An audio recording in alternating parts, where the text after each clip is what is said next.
Well, welcome everybody. We are so glad you are here. Welcome to Mastery Partners Live 10 Value Building Tactics to Unleash Your Telecom. Um, I'm going to be your host today. I'm Terry Chevalier. I am the founder and president of Sunstone Associates. I'm also a Mastery Partners partner. At Sunstone, we are a boutique management consulting firm that serves the needs of owners, general managers, and CEOs in the telco sector. My guest today, I'm very excited to have today, is Mr. Tom Bronson. Tom, you want to introduce yourself? Absolutely. Thanks, Terry. I'm Tom Bronson. I am the founder of Mastery Partners, which is a consulting practice that works with business owners who really want to design and execute their ideal exit strategy. And it takes typically, a couple of years, 3 to 5 years to get a business ready. But we're going to give you some hints today on some of those things that you can start doing right now in your business. So Terry, hand it back to you. Excellent. Well, Tom, I think a picture is worth 1,000 words. And when I am out and I'm talking to the general managers, the owners, the CEOs in the space, this is generally the emotion that I am picking up from them. And when you want to know what goes behind it, there's just tons of issues going on. And look, for all those joining us, feel free to share any comments if any of this sounds familiar. Making sense of all the government money, all the acronyms, whether we're talking about RDOF, Reconnect, Capital Projects Fund, BEAD. Now we've got all these private investors coming in with private equity, building platforms. How do you get a part of that? And by the way, the economics in rural hasn't changed. It's still a very difficult business. And on top of that, now you're starting to see some challenges from the supply chain. We're seeing issues finding skilled labor. And all of this at the same time with rising interest rates makes it really, really hard to find the financing you need for your growth ambitions. And by the way, no one's sitting still. There's all kinds of new competitors coming into the business. And so when you step back from all that, I mean, if you think about trying to keep all of this straight, it is like, frankly, it's a squirrel's nest, as many of us in the industry might recognize that term. I think I have one of those baskets in my office, Terry. I think so. You should see behind most of my computers. There's something around cable hygiene in our industry. But I do have this question, and it is really a critical question, and that is, do you know the value of your business? Because knowing the answer to that question is going to help you solve a lot of those challenges we just spoke about. So, Tom, how should we be thinking about that? I ask this question a lot to business owners. Do you know the value of your business? And not some value that you're pulling out of the air or some emotional value because you've really spent so much time and energy building up your business.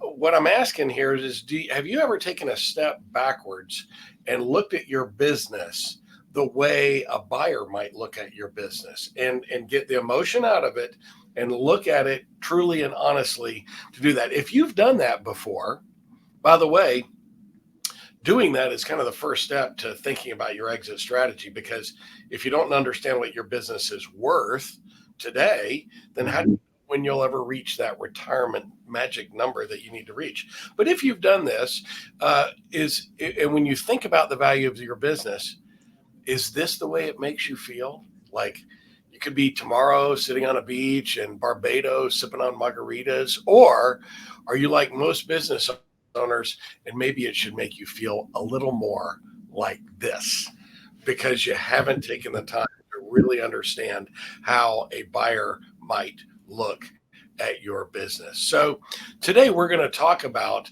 10 things that you can do right now to improve the value of your business. It's going to be a lot of information that we're covering very quickly.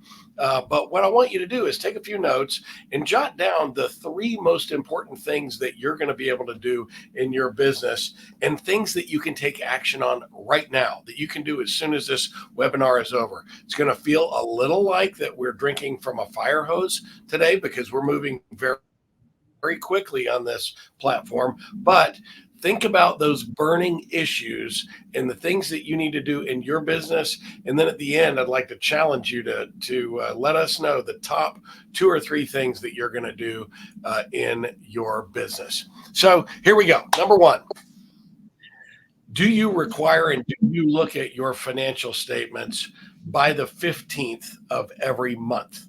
Now, that's really important. A financial statement is a look backwards at your business. It is nothing more than a history book, but it can inform the future. And if you don't look at your financial statements by the 15th of every month, there's nothing you can do to change the outcome. I gave a talk last week, Terry, down at about 30 business owners in Austin, and I asked this question: how many of you require your financial statements by the 15th? Not one hand went up, not one. And so if you're not looking at your financial statements, how are you managing the business? Terry? Yeah, absolutely. And I think it's ironic when you say that, Tom, because I think sometimes I've had conversations with business owners in our space, and I say, so what are your financial statements? And a lot of times they're going and checking the bank account, the checking statement. So obviously it's important to have that. And then second point is, do you actually get your financial statements reviewed and audited at any point in time? And the reason this is really important in our space is, if you want to go for a government grant, if you want to go get a bank loan, if you want to go attract an investor, by having that audited statement done, you basically have removed a no in the entire process. You have accelerated your ability to get to a yes. And frankly, it is an investment, but it's an investment like putting in new network equipment, hiring new employees. It's critical to your business. Tom? I agree with that. In fact, it's important to know that those things sort of change, right? That maybe it's not an audit, maybe it's a quality of earnings statement that you need, but it's really about cleaning up your financials so that someone else can understand the financials from the outside. This next one is a huge one, and I know we all do it. Not asking for anybody to raise hands. We don't have any IRS folks on the line with us today, but every business owner does a lot of this, or some of this to a certain extent, and that is using the business sort of as your own bank account, right? And spending money on things like country club dues and cars and cell phones and all of that. But look, I totally get that. And if you're running a lifestyle business and it's paying for your lifestyle, the reality is that look at it from a buyer's perspective. You need to start minimizing those things at least 3 years before you want to exit your business, because a buyer looking at that may not give you credit for all the things that you think are really personal expenses.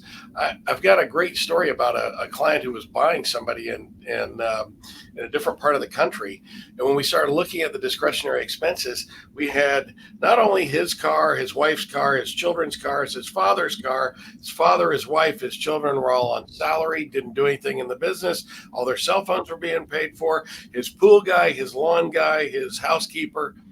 And the buyer looked at it and went, this is a dumpster fire. This guy's not running a business. He's running a lifestyle. So think about those things that you're spending that are really discretionary and start getting those out of your business 3 to 5 years before you want to exit the business. I love that sort of track, those first three, because that really gives you a sense of how I'm managing it. Look, you mentioned before, it's a look back where the financials. One of the critical things that I think, and I spend a lot of time talking to clients about this, is what do you measure in your business today that moves the needle? And it needs to be what we call a leading indicator. So what are those 2 to 3 key operating metrics that you look at every day, every week? Is it the number of new leads that come in? Is it the percent of successful installs? Is it the number of trouble tickets? Is it the amount of regrettable churn? Because when you focus on those things, those lead to those financial outcomes that we all want. But if you don't focus on those, then you can't intercede if there's a problem there. And this is probably one of the simplest and most powerful things, because as we know, human nature, whatever you measure moves. So if you measure it, it's going to happen. And if you're measuring the right things, you're going to move in the right direction and create that value for your business. Awesome. I agree with that. Great Peter Drucker used to say that, right? So now here's an interesting one, because we do see a lot of people in this space that have, family businesses. There's multiple people in the family working in the business. But so this is really important to address and institutionalize any lurking family shareholder issues and execute your buy-sell agreements. If there are multiple owners of the business, be sure that you have what I like to call a business prenup, right? That is, how do we break up? We're all in love at the beginning, but how do we break up in the end? And make sure that you've got a good, solid definition of what our breakup looks like if that ever comes. I hope that you stay in business with your partners forever, but make sure that you've institutionalized. You know, if you've got crazy Uncle Eddie who's on the payroll over in the corner and nobody really knows what he does, well, let's make sure that we all understand what he does and address those issues.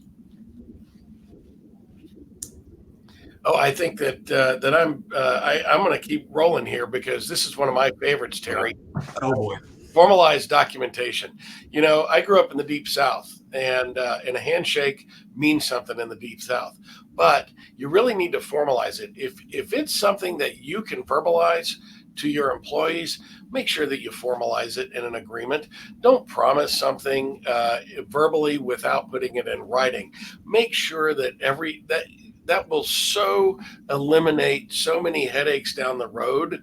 You know, we bought a company in Florida that we paid many, many millions of dollars for, and the owners kept telling the employees, "We're going to take care of you. We're going to take care of you. We're going to take care of you."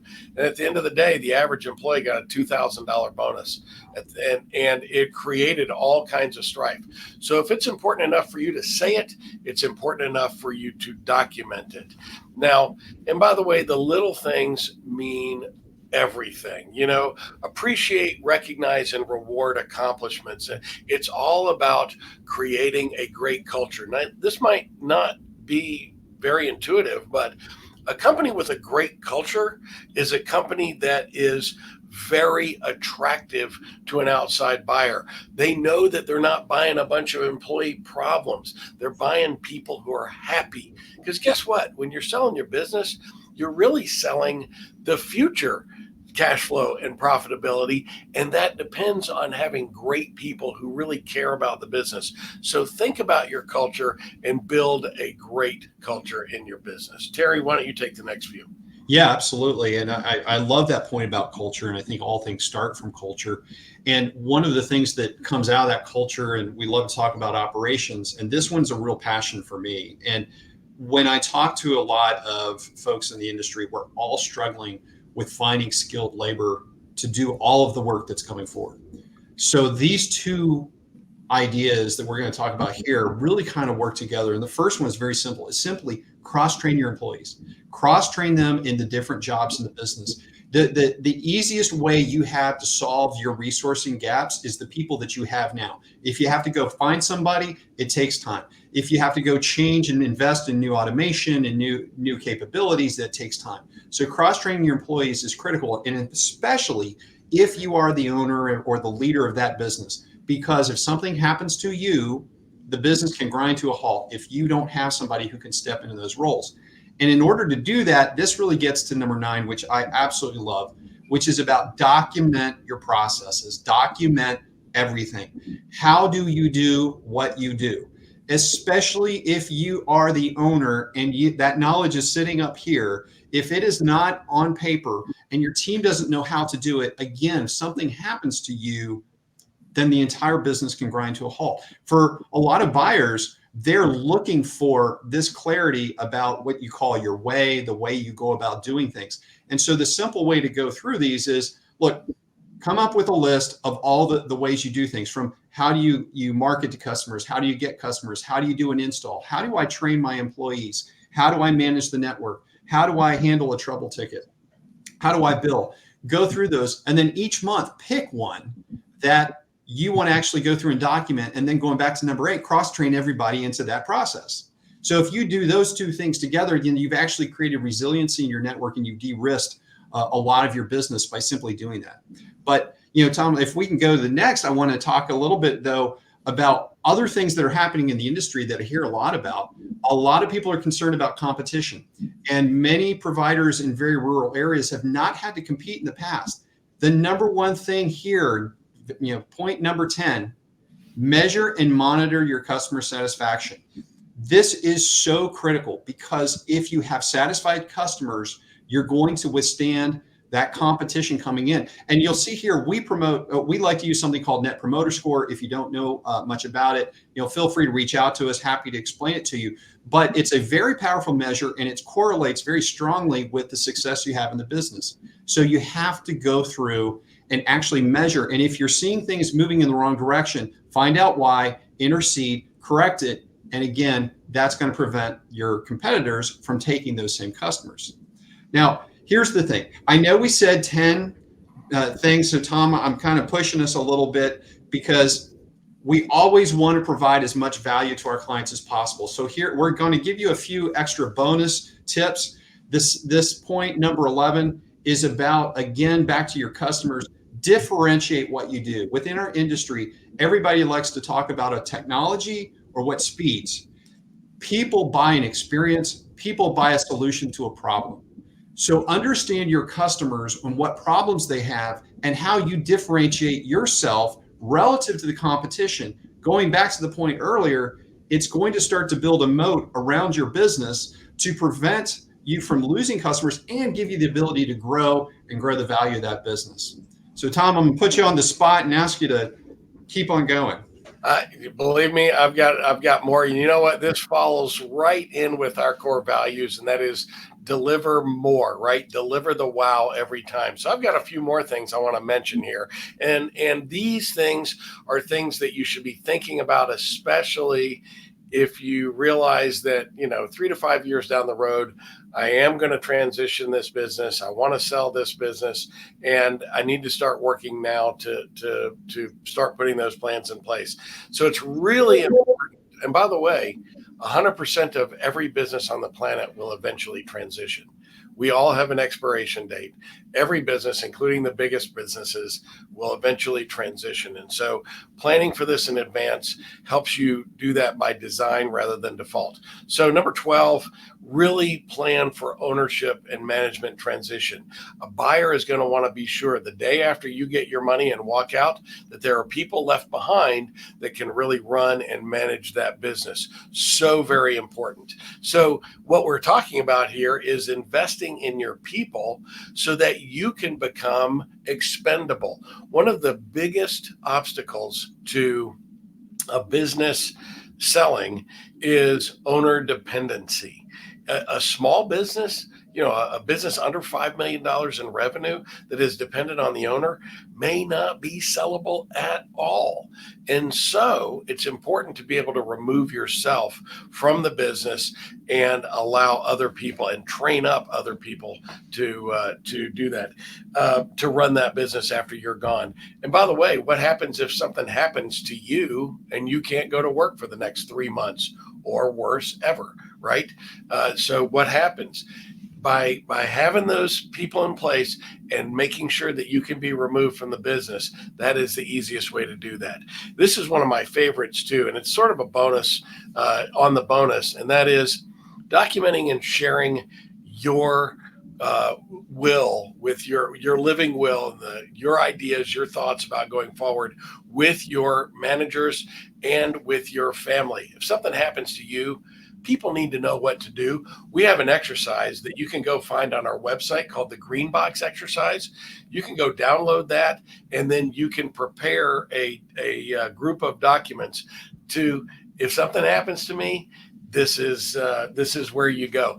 Look, I'm getting on a plane this afternoon, and I have a green box sitting right here in my office. If something happens to me, my family knows exactly where to go to find all my passwords, letters to them, everything else. So document and share that information. And then the last thing I want to share today is really this, and that is when times are good, step back and get fresh eyes on it. That's what Terry is here for in this space. invite us to have a look at your business and do an assessment on your business so that you can really understand where it is. Get fresh eyes to look at your business from an outsider perspective. So I want to talk to you about a few of the resources that we have available to you as business owners, and this is a picture of our website. We offer a proprietary process to our clients. It is a 4-step process that starts with an end-to-end assessment of your business, a roadmap to achieve your ideal outcome, executing that roadmap, and then the ability to transition your business on your terms. Now, that transition readiness assessment, it is an end-to-end assessment, almost 400 points that we look at in the business to really understand where you are today. And as a key component of that, we also offer a valuation for your business. So remember that first question, do you know how much your business is worth? This would solve that. And then we sit with you for a little bit and talk about what is the ideal outcome. Paint us a picture as clear as we have on your business today about what that ideal outcome looks like. Because if you can paint a picture for that, what's the value, when I want to transition, how I want to do it? Do I want to sell it to my family, to my employees? Do I want to sell it to a third party? Do I want to have a strategic buyer? Do I want to take my company public? Do I want to do an ESOP? All of those things. If you can articulate that, what it looks like at the end, then we know where you are and we can build a roadmap to get you from where you are to where you want to be. And then this third step, and I love this, Terry. Once you have those things in place, your assessment, the valuation, and a roadmap, you can go execute that on your own if you've got the bandwidth and the ability to be able to do it. But let me just tell you something, most business owners don't. And that third step is the execution of that strategy. We partner with our clients and move right down the path with them so that we can help them execute that strategy. And we can provide the tools and the resources and the things needed to be able to execute. But most importantly, if you're like me, and I've owned 100 businesses in my career, I need people holding me accountable. I know that, even though I'm a high performer. And so if you're like me, then you need somebody to hold you accountable. And that's exactly what we do in the execution strategy. And then once you get through it and the business is as valuable as you want, and it's no longer dependent on you, and we've reached that end goal, well, now it's up to you. Do you want to transition the business or do you want to keep running it? And let me just tell you, a very common response we get from our clients is, gosh, maybe I don't want to sell it now because I'm working less, I'm making more, I'm going on vacations and people are not bothering me. I'm actually sort of enjoying my business again. That is the most common outcome that we get. So now, yes, that is our process that we follow, our 4-step process, and Terry is ready to work with you on your business and do that. But let me just tell you, we have tons of resources available, just a massive amount of resources. Like I said before, we've got a great website, masterypartners.com, where you can get all kinds of free resources. And if you go listen to the podcast and download all the free things, then you can potentially do this on your own. We also have a couple of books, the Maximize Business Value and then Maximize Business Value Playbook. Those are available on Amazon.com. Now, here's one that is my personal favorite for this space. Terry and I co-authored a Maximize Your Business Value for ISPs, 10 things you can do right now to maximize the value of your business. That is available right on the free stuff section of our website, masterypartners.com. Go download that today and start taking action. And of course, check out our podcast. We have over 200 episodes that are great and incredible value for business owners. And then, boy, you can't avoid it. If you're connected with us in any way, we're on LinkedIn and YouTube and Facebook and Twitter and Instagram. There's all kinds of ways to connect with us. And you can schedule a meeting right on our website, right with me, and I'll be happy to bring Terry right along with you. So we'd love for you to follow us. wherever you find us and just get some massive information. I don't think we have any questions coming in. So it looks like, Terry, we did a bang up job explaining everything to everybody. Any last words? I think, one thing is we didn't get one there. I actually had a buddy just text me and asking a question, and he said, so, in our space, what is the biggest issue that seems to prevent people from being able to sell their business? Oh, in this space particularly, you can probably address that better than me, but universally, the biggest thing that prevents people from selling their business is that owner dependency. Yeah. And not having that duplicatable processes. I mean, as I think about the top issues, it's owner dependency, it's no documentation of the issues, and perhaps having financial statements that are unreadable. What would you add to that in this space, Terry? I actually think that's, you kind of hit the nail on the head. And I would say I'd kind of go a step further. And that is, it's not only are the financial statements unreadable, but many times I run into the owners may not even understand them. And that's an important thing. And as a business owner, it's something you absolutely have to do. But no, I would agree 100%. Business, owner dependency is pretty much the number one issue that I see in many issues. And whether that is owner dependency, or let's say it's not even a business like that, the general manager dependency, CEO dependency, because again, the same issues occur again and again and again. I see another question here. It is that I get inquiries on my business all the time, so it should be easy to sell. I hear that a lot. The fact of the matter is that actually in my book, I talk about that. There are a lot of analysts out there working for private equity and investment bankers that are dialing for dollars. They're calling every business. If you've got a pulse, if you've got a business license, especially if you've ever been in the news somewhere, those guys are calling. That doesn't mean it's going to be easy, but you never know. One day, that bluebird opportunity might just land on that bush. And if it does, wouldn't it be better to have your business ready to transition when that comes? But the reality is that the best way to drive the most value for your business is to prepare it in advance and then run a process to go find not one buyer, not two buyers, find 20 buyers. Right. Because it's the value of, like, a couple of years ago when we had the housing market just going crazy, put your house on the market and you get 20 offers in a day. Well, that's crazy. And so you want to create an environment like that. And that's the best way to get the highest value for the business. And just as a final point I can make on that, I think we talk a lot about in the context of, hey, this is if you want to transition, but what if you don't want to? And you said, hey, I'm creating this business. One of the things that I absolutely love about this is whatever you decide to do, doing this process is simply good business strategy. Because as I tell people, you have to earn your right to grow. And what I mean by that is that as soon as you try to grow, Murphy is going to show up alive and well.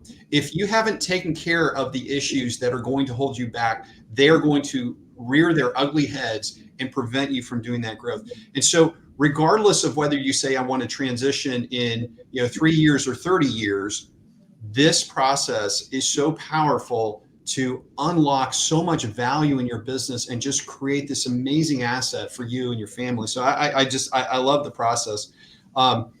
Just if I can close though, Tom, just want to say thank you again for sharing all that wisdom with everybody. I think this has been a great session. If you have questions, as Tom said, you can go to the website, you can book a call, you can reach out to me as well. We love to talk with you.